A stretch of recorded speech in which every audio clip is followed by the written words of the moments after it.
national park na dito. Quezon National Park. Parque.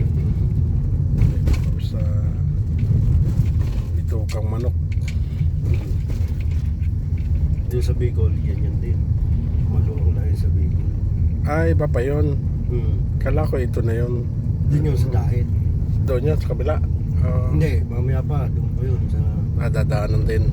Kaso doon tayo dadaan sa Tagkawayan. Hindi natin dadaanan yun. Iba. Kasi dadaanan natin sa Andaya. Andaya Road. Hindi tayo doon sa Dahit. Dahit magandang daan.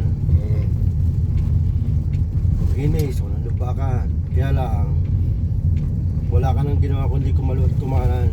Puro Bakit? siksag. Doon. Dito naman sa Tagkawayan, maluwang ang daan. Kaya lang, pangit na rin. Lamig lang. Wala kasi siyang araw na yelo, no? Ayun lang, yun din eh. Hindi, matilim lang talagang ano. Tinted. Madilim talagang tinted, kaya kinahirapan din. Tinanong kasi ako medium eh. Medium at dark. Light. Kaya, ang maganda talaga, kagaya nung kay Maro na yung sa driver's seat, saka passenger seat. Light lang. Hindi, yung ano talaga. Dark. Parang ceramic na bluish. Yung clear lang siya. Pero 100%, 95% hindi natagos ang init. Malakas.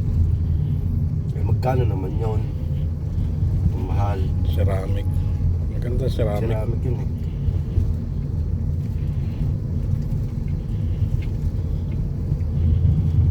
Parang wala rin palang pigil pagka gusto na ako.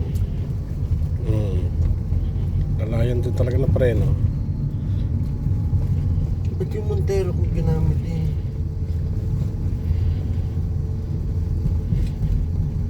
Matarik pala to. Dito kahit hindi na mag-power ano. Wala na namang ahon dyan eh. Kusa na yung mag-ano. Tapos na nag-green na.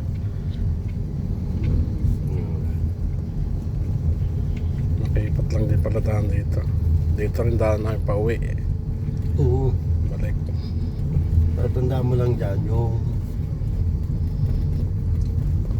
pagka lalampas, pagka dumiretso ka, daanan ng truck yun, naka.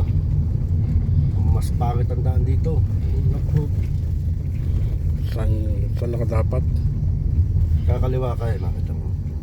Kumuha ka na lang ng palatandaan. Basta pagdating mo ng Timonan, lampas ng Timonan,